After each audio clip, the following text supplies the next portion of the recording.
GCV 84 break तो बाद सारे नाल जुड़ चुके ने doctor Pritpal Singh coordinator American Gurdwara Prabandhak committee. सत श्री अकाल जी, welcome to my news show. Waheguru ji का खालसा वाहिगुरू जी की फतेह। जी वाहिगुरू जी का खालसा वाहिगुरू जी फतेह। हाँ जी प्रीतपाल जी, सब तो पहला ਅਸੀਂ ਤੁਹਾਡਾ ਸਿੱਖ ਮਸਲਿਆਂ ਦੇ ਉੱਪਰ ਜਿਹੜੇ ਸਿੱਖਾਂ ਦੇ ਨਾਲ ਮਸਲੇ ਹੋ ਰਹੇ ਨੇ, ਧੱਕਾ ਹੋ ਰਿਹਾ, ਇਸ ਦੇ ਬਾਰੇ ਗੱਲਬਾਤ ਕਰਾਂਗੇ। ਸਭ ਤੋਂ ਵੱਡਾ ਧੱਕਾ ਇਹ ਹੈ ਕਿ 1984 ਦੇ ਜਿਹੜੇ ਨਸਲਕੁਸ਼ੀ ਹੋਈ ਸੀ ਸਿੱਖਾਂ ਦੀ, ਉਸਦੇ ਮੁੱਖ ਦੋਸ਼ੀ ਸੱਜਣ ਕੁਮਾਰ ਨੂੰ ਬਰੀ ਕਰ ਦਿੱਤਾ ਹੈ। ਉਸ ਦੇ ਨਾਲ ਜਿਹੜੇ ਹੋਰ ਵੀ ਉਹਦੇ ਸਾਥੀ ਜਿਨ੍ਹਾਂ ਨੇ ਹਜ਼ਾਰਾਂ ਦੀ ਤਾਦਾਦ ਦੇ ਵਿੱਚ ਸਿੱਖ ਮਾਰੇ, ਉਹਨਾਂ ਨੂੰ ਵੀ ਜ਼ਮਾਨਤ ਹੋ ਗਈ ਹੈ। ਇਸ ਬਾਰੇ ਤੁਹਾਡੇ ਕੀ ਵਿਚਾਰ ਨੇ? ਦੇਖੋ, ਹਿੰਦੁਸਤਾਨ ਦੀ ਜਿਹੜੀ ਅਦਾਲਤ ਹੈਗੀ ਆ, ਜਿਹੜਾ ਉੱਥੇ ਦਾ ਜਸਟਿਸ ਸਿਸਟਮ ਆ, ਉਹਦੇ ਦੋ ਰੂਪ ਆ। ਉਹ ਸਿੱਖਾਂ ਬਾਰੇ ਹੋਰ ਤਰ੍ਹਾਂ ਸੋਚਦੇ ਆ ਤੇ ਜਿਹੜੇ ਆਮ ਸ਼ਹਿਰੀ ਆ, ਨੌਨ ਸਿੱਖਸ ਆ, ਉਹਨਾਂ ਬਾਰੇ ਹੋਰ ਤਰ੍ਹਾਂ ਸੋਚਦੇ ਆ। ਇੱਕ ਦੇਖੋ, ਆਮ ਜਿਹੜਾ ਲੈਟਸ ਸੇ ਜਦੋਂ ਦਿੱਲੀ ਦੇ ਵਿੱਚ ਇੱਕ ਰੇਪ ਹੋਇਆ ਸੀਗਾ, ਉਹ ਬੜੀ ਮੰਦਭਾਗੀ ਘਟਨਾ ਸੀ। ਅਸੀਂ ਉਸ ਬੱਚੀ ਦੇ ਨਾਲ ਸਾਨੂੰ ਬੜੀ ਹਮਦਰਦੀ ਆ, ਪਰ ਇਹ ਜੇ ਹਜ਼ਾਰਾਂ ਹੀ ਕੇਸ ਜਿਹੜੇ ਸਾਡੀਆਂ ਬੱਚੀਆਂ ਦੇ ਨਾਲ, ਬੀਬੀਆਂ ਦੇ ਨਾਲ ਹੋਏ, ਪਰ ਉਹਨਾਂ ਵੱਲ ਕਿਸੇ ਨੇ ਧਿਆਨ ਦਿੱਤਾ। ਔਰ ਇੱਕ ਕੇਸ ਨੂੰ ਲੈ ਕੇ ਸਾਰਾ ਹਿੰਦੁਸਤਾਨ ਹਿੱਲਿਆ। ਸਾਰੇ ਹਿੰਦੁਸਤਾਨ ਦੀ ਜਿਹੜਾ ਅਦਲੀਆ ਹੈਗੀ, ਅਦਾਲਤ ਹੈਗੀ ਆ, ਸੁਪਰੀਮ ਕੋਰਟ ਤੱਕ ਇਹਦੀ ਆਵਾਜ਼ ਗਈ। ਸੋ ਇਹ ਕੋਈ ਜਿਹੜਾ ਸੱਜਣ ਕੁਮਾਰ ਦਾ ਕੇਸ ਹੈਗਾ, ਇਹੋ ਨਵੀਂ ਘਟਨਾ ਨਹੀਂ ਹੈਗੀ। ਇਹ ਪਿਛਲੇ ਜਦੋਂ ਤੋਂ ਮੁਲਕ ਆਜ਼ਾਦ ਹੋਇਆ, ਜਿਹੜੀ ਹਿੰਦੁਸਤਾਨ ਦੀਆਂ ਅਦਾਲਤਾਂ ਹੈਗੀਆਂ, ਉਹਨਾਂ ਦਾ ਸਿੱਖਾਂ ਦੇ ਪ੍ਰਤੀ ਅਜਿਹਾ ਹੀ ਰਵੱਈਆ ਰਿਹਾ ਹੈਗਾ। ਔਰ ਸਾਨੂੰ ਹੈਰਾਨਗੀ ਕੋਈ ਨਹੀਂ ਹੋਈ, ਅਫਸੋਸ ਬੜਾ ਹੋਇਆ ਕਿ ਏਡਾ ਸਟਰੋਂਗ ਕੇਸ ਹੋਣ ਦੇ ਬਾਵਜੂਦ ਵੀ ਜਿਹੜਾ ਸੱਜਣ ਕੁਮਾਰ ਆ, ਉਹ ਇਹਦੇ ਨੈਟ ਚੋਂ ਨਿਕਲ ਗਿਆ। ਤੇ ਆਸ ਹੈ ਕਿ ਜਿਸ ਤਰ੍ਹਾਂ ਕੇਸ ਚੱਲਿਆ, ਜਾਂ ਉਹਦੇ ਵਿੱਚ ਬੜੇ ਕੋਈ ਮਜ਼ਬੂਤ ਨੁਕਤੇ ਹੈਗੇ ਆ, ਲੱਗਦਾ ਵੀ ਹਾਈ ਕੋਰਟ ਦੇ ਵਿੱਚ ਜਿਹੜੇ ਹੋ ਸਕਦਾ ਕੋਈ ਰਾਹਤ ਮਿਲ ਸਕੇ, ਮਤਲਬ ਸਾਡੇ ਉਹਦੇ ਜਿਹੜੇ ਲੋਕ ਸ਼ਹੀਦ ਹੋਏ ਆ। ਪਰ ਅਜੇ ਤਾਈਂ ਕੁਛ ਨਹੀਂ ਕਿਹਾ ਜਾ ਸਕਦਾ।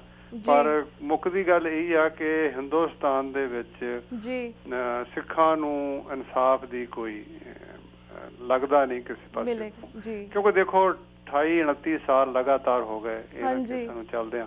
ਪਹਿਲਾਂ ਤਾਂ ਮਤਲਬ ਜਿਹੜੇ ਮੁਕੱਦਮੇ ਦਰਜ ਨਹੀਂ ਹੋਏ, ਜੇ ਦਰਜ ਹੋਏ ਤਾਂ ਗਵਾਹਾਂ ਨੂੰ ਧਮਕਾਇਆ ਗਿਆ, ਤੇ ਇੰਨੇ ਲੰਬੇ ਪੀਰੀਅਡ ਦੇ ਵਿੱਚ ਬਹੁਤ ਸਾਰੇ ਜਿਹੜੇ ਗਵਾਹ ਸੀ, ਜਾਂ ਤਾਂ ਡਰਦੇ ਕੋਈ ਵਿਚਾਰੇ ਗਵਾਹੀ ਨਹੀਂ ਦੇਣ ਆਏ, ਜਿਹੜੇ ਸੀਗੇ ਉਹ ਇਸ ਦੁਨੀਆ ਤੋਂ ਚਲੇ ਵੀ ਗਏ। ਇੱਕ ਸੁਰਿੰਦਰ ਸਿੰਘ ਨਾਂ ਦੇ ਗਵਾਹ ਸੀਗੇ, ਬੜੇ ਮਜ਼ਬੂਤ ਗਵਾਹ ਸੀਗੇ। ਉਹ ਜਗਦੀਸ਼, ਮੇਰਾ ਖਿਆਲ ਜਗਦੀਸ਼ ਟਾਈਟਰ ਦੇ ਕੇਸ 'ਚ ਸੀਗੇ, ਉਹ ਇਸ ਦੁਨੀਆ 'ਚ ਨਹੀਂ ਰਹੇ।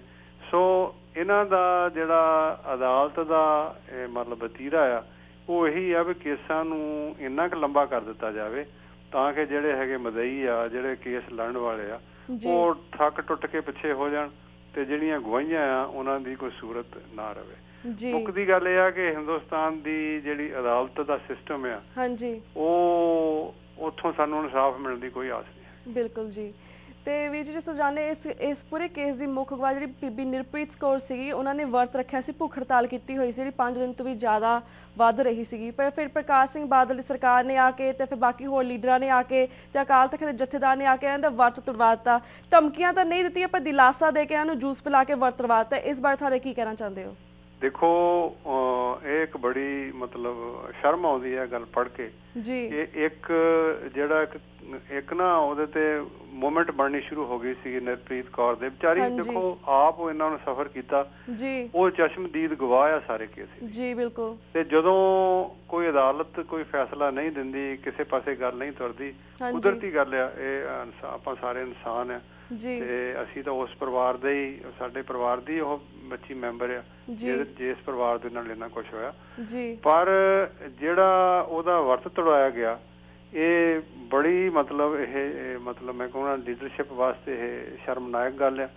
ਔਰ ਬੜੇ ਸਤਿਕਾਰ ਨਾਲ ਮੈਂ ਕਹਿਣਾ ਚਾਹੁੰਦਾ ਆਪਣੇ ਜਥੇਦਾਰ ਜਿਹੜੇ ਸਾਡੇ ਅਕਾਲ ਤਖਤ ਸਾਹਿਬ ਦੇ ਹੈਗੇ ਆ, ਕਿ ਕਮ ਸੇ ਕਮ ਉਹਨਾਂ ਨੂੰ ਇੱਦਾਂ ਦੀਆਂ ਜਿਹੜੀਆਂ ਮਤਲਬ ਨੀਵੇਂ ਪੱਧਰ ਦੀਆਂ ਜਿਹੜੀਆਂ ਹੈਗੀਆਂ ਮਤਲਬ ਗੱਲਾਂ ਹੈਗੀਆਂ, ਉਹਦੇ ਵਿੱਚ ਨਹੀਂ ਆਉਣਾ ਚਾਹੀਦਾ। ਕਿੱਥੇ ਦਾ ਮਤਲਬ ਤੁਹਾਡੇ ਤੋਂ ਅਸੀਂ ਆਸ ਰੱਖਦੇ ਹਾਂ ਜਥੇਦਾਰ ਅਕਾਲ ਤਖਤ ਸਾਹਿਬ ਪਾਸੋਂ ਕਿ ਤੁਸੀਂ ਅੱਗੇ ਹੋ ਕੇ ਸਾਨੂੰ ਇਨਸਾਫ ਦਿਵਾਓਗੇ, ਤੇ ਪਤਾ ਨਹੀਂ ਉਹ ਕਿਹੜੀ ਦਬਾਅ ਥੱਲੇ ਆ ਕੇ ਉਹਨਾਂ ਨੇ ਇਹ ਗੱਲ ਕੀਤੀ ਆ। ਬਾਕੀ ਜਿਹੜੀ ਲੀਡਰਸ਼ਿਪ ਆ, ਅਕਾਲੀ ਲੀਡਰਸ਼ਿਪ ਆ, ਇਹਨਾਂ ਤੋਂ ਨਹੀਂ ਆਸ ਰੱਖਣੀ ਚਾਹੀਦੀ ਕੋਈ ਵੀ ਏਦਾਂ ਦੀ। ਉਹਦਾ ਅਕਸਰ ਮਤਲਬ ਦੇਖੋ, ਦੋ ਜਮਾਤਾਂ ਉੱਥੇ ਪ੍ਰਮੁੱਖ ਹੈਗੀਆਂ ਹਿੰਦੁਸਤਾਨ ਦੇ ਵਿੱਚ। ਕਾਂਗਰਸ ਆ, ਉਹਨੇ ਆਲਰੇਡੀ ਜਿਹੜੀ ਸਾਡੇ ਪ੍ਰਤੀ ਜਿਹੜੀ ਦੁਸ਼ਮਣੀ ਉਹ ਦਿਖਾ ਦਿੱਤੀ।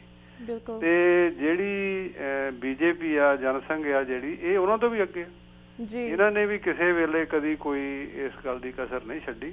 ਸੋ ਜਿਹੜੀ ਸਿੱਖ ਲੀਡਰਸ਼ਿਪ ਸੀਗੀ, ਪੋਲੀਟੀਕਲ ਲੀਡਰਸ਼ਿਪ, ਇਹਨਾਂ ਵਾਸਤੇ ਤਾਂ ਬਹੁਤ ਘਟੀਆ ਗੱਲ ਹੈ।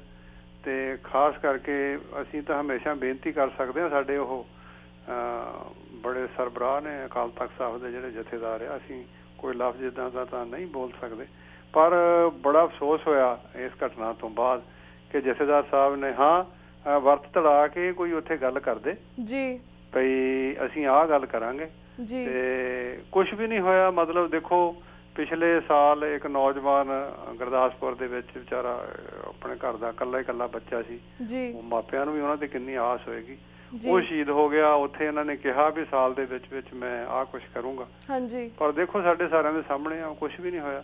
ਸੋ ਜੇ ਮਤਲਬ ਕੁਛ ਨਹੀਂ ਨਿਆਂ ਸਾਨੂੰ ਦਵਾ ਸਕਦੇ, ਆਰਾਮ ਨਾਲ ਆਪਣਾ ਉੱਥੇ ਚਲੋ ਅੰਮ੍ਰਿਤਸਰ ਬੈਠਣ, ਜਿੰਨੀ ਦੇਰ ਆਪਣਾ ਨਹੀਂ।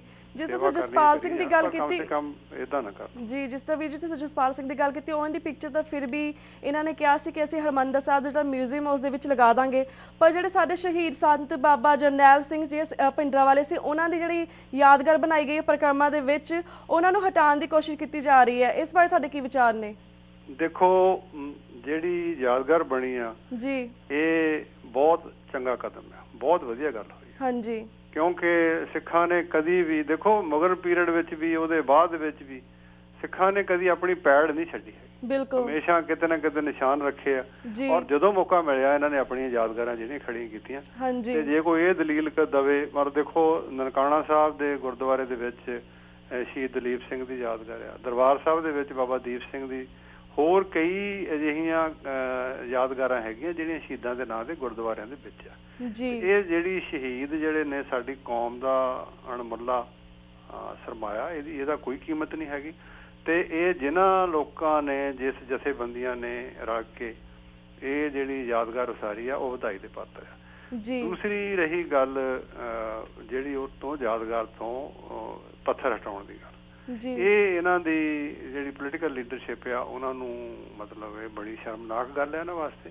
ਇੱਕ ਗੱਲ ਕਰਕੇ ਇਹਨਾਂ ਨੇ ਇਹ ਜੋ ਕੁਛ ਕਰ ਰਿਹਾ, ਇਹ ਮਤਲਬ ਬੀਜੇਪੀ ਦੇ ਪ੍ਰਭਾਵ ਥੱਲੇ ਜਾਂ ਹਿੰਦੁਸਤਾਨ ਦੀਆਂ ਜਿਹੜੀਆਂ ਇਹੋ ਜਿਹੀਆਂ ਤਾਕਤਾਂ ਹੈਗੀਆਂ, ਉਹਨਾਂ ਨੂੰ ਜਿਹੜੇ ਅਕਾਲੀ ਲੀਡਰਸ਼ਿਪ ਹੈ ਖੁਸ਼ ਕਰਨ ਦੀ ਕੋਸ਼ਿਸ਼ ਕਰ ਰਹੀ ਹੈ। ਅਸੀਂ ਆਪਣੇ AGPC ਵੱਲੋਂ ਪਿਛਲੇ ਦਿਨਾਂ 'ਚ ਆਪਣੇ ਬਿਆਨ 'ਚ SGPC ਨੂੰ ਵੀ ਇਹ ਤਾੜਨਾ ਵੀ ਕੀਤੀ ਸੀ ਕਿ ਅਸੀਂ ਇਹ ਬਰਦਾਸ਼ਤ ਨਹੀਂ ਕਰਾਂਗੇ ਕਿ ਉੱਥੋਂ ਪੱਥਰ ਹਟਾਇਆ ਜਾਵੇ ਜਾਂ ਨਾ ਹਟਾਇਆ ਜਾਵੇ। ਇੱਕ ਗੱਲ ਮੈਂ ਇਹਦੇ ਵਿੱਚ ਨਾਲ ਹੋਰ ਐਡ ਕਰਨੀ ਚਾਹੁੰਦਾ ਵੀ ਜਿੱਥੇ ਤੱਕ ਤਸਵੀਰ ਦਾ ਤਾਲੁਕ ਹੈ ਨਾ, ਦੇਖੋ ਤਸਵੀਰਾਂ ਵਾਸਤੇ ਮਿਊਜ਼ੀਅਮ ਬਣਿਆ ਹੋਇਆ, ਮੈਨੂੰ ਡਿਟੇਲ ਤਾਂ ਨਹੀਂ ਪਤਾ, ਪਰ ਮੈਨੂੰ ਜੇ ਜਿਹੜੀ ਸ਼ਹੀਦੀ ਗੈਲਰੀ ਕੋਈ ਬਣਾਉਣੀ ਹੈ ਉਸ ਜਗ੍ਹਾ ਦੇ ਥੱਲੇ ਦੱਸ ਦੇ ਵੀ ਜਿਹੜੀ ਬੇਸਮੈਂਟ ਦੇ ਵਿੱਚ ਗੈਲਰੀ ਬਣਨੀ, ਉੱਥੇ ਤਸਵੀਰ ਬੇਸ਼ੱਕ ਲੱਗ ਜਾਵੇ। ਮਹਾਰਾਜ ਦੀ ਹਜ਼ੂਰੀ ਦੇ ਵਿੱਚ ਜਿਹੜੀਆਂ ਤਸਵੀਰਾਂ ਲੱਗਣੀਆਂ, ਮਤਲਬ ਮੈਂ ਸਮਝਦਾ ਸਿਧਾਂਤਕ ਤੌਰ ਤੇ ਇਹ ਠੀਕ ਨਹੀਂ ਹੈਗਾ। ਤੇ ਉੱਥੇ ਜਿਹੜਾ ਪੱਥਰ ਲੱਗਿਆ ਹੋਇਆ ਜਾਂ ਹਿਸਟਰੀ ਆ, ਉਹ ਸਾਡੇ ਇਤਿਹਾਸ ਦਾ ਪਾਰਟ ਆ, ਉਹਨੂੰ ਕਿਸੇ ਵੀ ਕੀਮਤ ਤੇ ਉੱਥੋਂ ਹਟਾਇਆ ਨਹੀਂ ਜਾਣਾ ਚਾਹੀਦਾ। ਜੀ, ਤੇ ਵੀਰ ਜੀ ਇਸ ਦੇ ਨਾਲ ਹੀ ਨਾ ਹਰ ਜਗ੍ਹਾ ਸਾਡਾ ਸਿੱਖਾਂ ਦੇ ਨਾਲ ਧੱਕਾ ਹੋ ਰਿਹਾ। ਅਸੀਂ ਭੁੱਲਣਾ ਨਹੀਂ ਚਾਹੁੰਦੇ ਕਿ ਪ੍ਰੋਫੈਸਰ ਦਵਿੰਦਰਪਾਲ ਸਿੰਘ ਭੁੱਲਰ ਨੂੰ ਵੀ ਫਾਂਸੀ ਦੀ ਸਜ਼ਾ ਸੁਣਾ ਦਿੱਤੀ ਗਈ ਹੈ। ਇਹਨਾਂ ਦੀ ਸਜ਼ਾ ਲਈ ਤੁਸੀਂ AGPC ਵਾਲੇ ਕੀ ਕਰ ਰਹੇ ਹੋ? ਦੇਖੋ, ਉਹਦਾ ਜਿਹੜਾ ਵੀ ਮਤਲਬ ਪਿਛਲੇ 10-12 ਸਾਲ ਤੋਂ ਐਜ਼ ਏ ਸਿੱਖ ਜਥੇਬੰਦੀ ਪੋਲੀਟੀਕਲ ਜੋ ਕਾਨੂੰਨੀ ਤੌਰ ਤੇ ਜਿਹੜੀ ਕੋਈ ਰਾਹਤ ਹੋ ਸਕਦੀ ਆ, ਅਸੀਂ ਉਹਦੇ ਵਿੱਚ ਹੀ ਆਪ ਅੱਗੇ ਹੋ ਕੇ ਤਾਂ ਨਹੀਂ, ਕਿਉਂਕਿ ਇਹ ਸਾਰਾ ਕੰਮ ਤਾਂ ਵਕੀਲਾਂ ਦਾ, ਉਹਨਾਂ ਦੇ ਪਰਿਵਾਰ ਦੇ ਕੁਝ ਮੈਂਬਰ ਇੱਥੇ ਰਹਿੰਦੇ ਆ, ਔਰ ਗਾਹੇ ਬਗਾਹੇ ਜਦੋਂ ਵੀ ਕਿਤੇ ਕਿਸੇ ਵੀ ਚੀਜ਼ ਦੀ ਲੋੜ ਪੈਂਦੀ ਆ, ਅਸੀਂ ਉਹ ਸਾਡੇ ਸਿੱਖ ਪਰਿਵਾਰ ਦੇ ਮੈਂਬਰ ਹੈਗੇ, ਸਾਨੂੰ ਉਹਨਾਂ ਨਾਲ ਪੂਰੀ ਹਮਦਰਦੀ ਆ ਤੇ ਉਹ ਸਾਡੀ ਕੌਮ ਦੇ ਇੱਕ ਮਜ਼ਬੂਤ ਸਿਪਾਹੀ ਹੈਗੇ। ਅਸੀਂ ਉਹਨਾਂ ਦਾ ਸਾਥ ਦਿੱਤਾ ਵੀ, ਹੁਣ ਵੀ ਸਾਥ ਦੇ ਰਹੇ। ਜੀ ਬਿਲਕੁਲ। ਤੇ ਇਸ ਦੇ ਨਾਲ ਹੀ ਪੁੱਛਣਾ ਚਾਹੁੰਦੀ ਹਾਂ ਕਿ ਪਿਛਲੇ ਸਮੇਂ ਵਿੱਚ ਬੜੀ ਐਫਰਟ ਨਾਲ ਤੁਸੀਂ US ਕਾਂਗਰਸ ਵਿੱਚ ਸਿੱਖ ਕਾਕਸ ਬਣਾਇਆ, ਜਿਸ ਦੇ ਉਸ ਵੇਲੇ ਸ਼ਾਇਦ 27 ਤੋਂ 28 ਮੈਂਬਰ ਸਨ, ਤੇ ਹੁਣ ਉਸ ਸਿੱਖ ਕਾਕਸ ਦੇ ਕਿੰਨੇ ਮੈਂਬਰਸ ਨੇ ਤੇ ਹੁਣ ਇਹ ਸਿੱਖ ਕਾਕਸ ਕੀ ਕਰ ਰਹੀ ਹੈ? ਦੇਖੋ, ਉਹਦੇ ਵਿੱਚ ਜਿੱਦਣ ਸ਼ੁਰੂ ਹੋਇਆ ਸੀਗਾ ਉਦੋਂ 28 ਮੈਂਬਰ ਸੀਗੇ ਜੀ, ਤੇ ਇਹਨੂੰ ਸ਼ੁਰੂ ਕਰਨ ਦੇ ਵਿੱਚ 3-4 ਜਥੇਬੰਦੀਆਂ ਵਿੱਚ ਅਮਰੀਕਨ ਗੁਰਦੁਆਰਾ ਪ੍ਰਬੰਧਕ ਕਮੇਟੀ, ਸਾਡੇ ਇੱਕ ਬੜੇ ਮਜ਼ਬੂਤ ਇੱਥੋਂ ਕੈਲੀਫੋਰਨੀਆ ਤੋਂ ਲੀਡਰ ਹੈਗੇ ਆ ਡੈਮੋਕ੍ਰੈਟਿਕ ਪਾਰਟੀ ਦੇ ਹਰਪ੍ਰੀਤ ਸਿੰਘ ਸੰਧੂ, ਤੇ ਸਿੱਖ ਕੋਲੀਸ਼ਨ, ਯੂਨਾਈਟਿਡ ਸਿੱਖ ਤੇ ਸੈਲਡਾ, ਬੇਸਿਕਲੀ ਇਹਨਾਂ ਨੇ ਸਾਰਿਆਂ ਨੇ ਠੀਕ ਹੈ, ਮਤਲਬ ਆਈਡੀਆ ਜ਼ਰੂਰ ਇੱਥੋਂ ਸ਼ੁਰੂ ਹੋਇਆ ਸੀ ਸਾਡੇ ਵੱਲੋਂ, ਪਰ ਇਹਨਾਂ ਜਥੇਬੰਦੀਆਂ ਨੇ ਵੀ ਸਾਨੂੰ ਪੂਰਨ ਸਹਿਯੋਗ ਦਿੱਤਾ। ਤੇ ਜਿੱਦਣ ਪਹਿਲੇ ਦਿਨ ਪ੍ਰੈਸ ਕਾਨਫਰੰਸ ਹੋਈ ਆ ਸ਼ੁਰੂਆਤੀ ਜਿਹੜੀ ਸੀ, ਉਦੋਂ 28 ਮੈਂਬਰ ਸੀ ਤੇ ਹੁਣ ਇਹਦੇ ਕੋਈ 33-34 ਦੇ ਕਰੀਬ ਮੈਂਬਰ ਹੋ ਗਏ। ਤੇ ਸਾਡੀ ਕੋਸ਼ਿਸ਼ ਹੋਊਗੀ ਵੀ ਇਸ ਸਾਲ ਦੇ ਅਖੀਰ ਤੱਕ ਅਸੀਂ ਇਹ ਗਿਣਤੀ ਨੂੰ ਜਿਹੜਾ ਹੈਗਾ ਹੋਰ ਵਧਾਵਾਂਗੇ।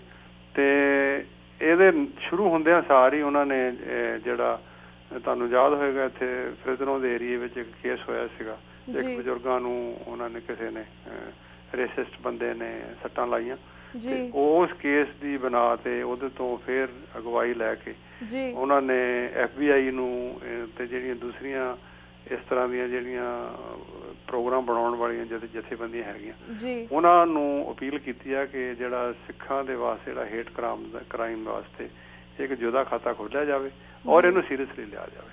ਤੇ ਮੈਂ ਸਮਝਦਾ ਇਹ ਪਹਿਲਾ ਹੀ ਕਦਮ ਬੜਾ ਅੱਛਾ ਸਿੱਖ ਕਾਕਸ ਵੱਲੋਂ ਹੋਏਗਾ ਤੇ ਇਹਦੀ ਜਿਹੜੀ ਲੀਡਰਸ਼ਿਪ ਆ ਉਹ ਬੜੀ ਮਜ਼ਬੂਤ ਆ। ਜੂਡੀ ਚੂ ਜਿਹੜੇ ਕਿ ਦਿਲ ਜਾਨ ਤੋਂ ਮਤਲਬ ਹਿਊਮਨ ਰਾਈਟਸ ਦੀ ਗੱਲ ਕਰਦੇ ਨੇ, ਨੌਜਵਾਨ ਕਾਂਗਰਸਮੈਨ ਇੱਥੋਂ ਫਰਿਜ਼ਨੋ ਦੇ ਏਰੀਏ ਤੋਂ ਹੈਗੇ ਨੇ, ਡੇਵਿਡ ਵੈਲਾਡਾਓ ਜਿਹੜੇ ਬਾਈਪਾਰਟੀਸਨ ਰਿਪਬਲਿਕਨ ਪਾਰਟੀ ਵੱਲੋਂ ਹੈਗੇ ਨੇ, ਤੇ ਉਹਨਾਂ ਨੇ ਸਾਨੂੰ ਪੂਰਨ ਭਰੋਸਾ ਦਵਾਇਆ ਕਿ ਜਿੰਨੇ ਵੀ ਸਿੱਖ ਇਸ਼ੂਜ਼ ਹੋਣਗੇ ਅਸੀਂ ਉਹਨਾਂ ਤੇ ਮੁਸਤੈਦੀ ਨਾਲ ਪਹਿਰਾ ਦੇਵਾਂਗੇ। ਜੀ ਤੇ ਵੀਰ ਸਾਡਾ ਵਕਤ ਸਮਾਪਤੀ ਵੱਲ ਜਾ ਰਿਹਾ, ਪਰ ਅਸੀਂ ਚਾਹਾਂਗੇ ਐਨ TV 84 ਜਿੰਨੇ ਵੀ ਤੁਹਾਨੂੰ ਦਰਸ਼ਕ ਦੇਖ ਰਹੇ ਨੇ ਸੁਣ ਰਹੇ ਨੇ, ਤੁਸੀਂ ਉਹਨਾਂ ਨੂੰ ਸਿੱਖ ਕੌਮ ਨੂੰ ਕੀ ਸੁਨੇਹਾ ਦੇਣਾ ਚਾਹੁੰਦੇ ਹੋ? ਦੇਖੋ, ਸਭ ਤੋਂ ਪਹਿਲਾਂ ਤਾਂ ਮੈਂ ਤੁਹਾਡਾ ਧੰਨਵਾਦ ਕਰਨਾ ਚਾਹੁੰਦਾ ਤੁਹਾਡੇ ਅਦਾਰੇ ਦਾ ਕਿ ਤੁਸੀਂ ਅਜਿਹੇ ਜਿਹੜੇ ਇਸ਼ੂ ਹੈਗੇ ਕਮਿਊਨਿਟੀ ਦੇ, ਕੌਮ ਦੇ ਇਸ਼ੂਜ਼ ਨੂੰ ਪਬਲਿਕ 'ਚ ਲਿਆ ਕੇ ਉਹਨਾਂ ਤੇ ਬਹਿਸ ਵੀ ਕਰਦੇ ਹੋ ਤੇ ਕਿਸੇ ਪਾਸੇ ਵੀ ਗੱਲ ਤੋਰਦੇ ਹੋ।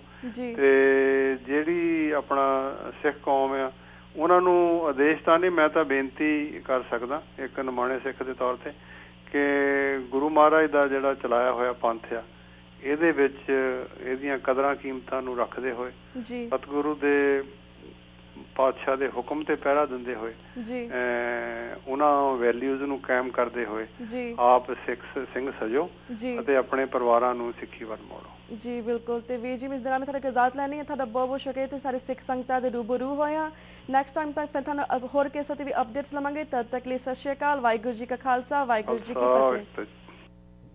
ਤੇ ਵੀਰਸ ਇੱਥੇ ਮੈਂ ਤੁਹਾਡੇ ਕੋਲ ਇਜਾਜ਼ਤ ਲੈਣੀ ਹਾਂ। ਕੱਲ੍ਹ ਨੂੰ ਮਿਲਾਂਗੇ ਸੇਮ ਟਾਈਮ ਸੇਮ ਸ਼ੋ ਤੇ। ਤਦ ਤੱਕ ਲਈ ਸਤਿ ਸ਼੍ਰੀ ਅਕਾਲ। ਵਾਹਿਗੁਰੂ ਜੀ ਕਾ ਖਾਲਸਾ, ਵਾਹਿਗੁਰੂ ਜੀ ਕੀ ਫਤਿਹ।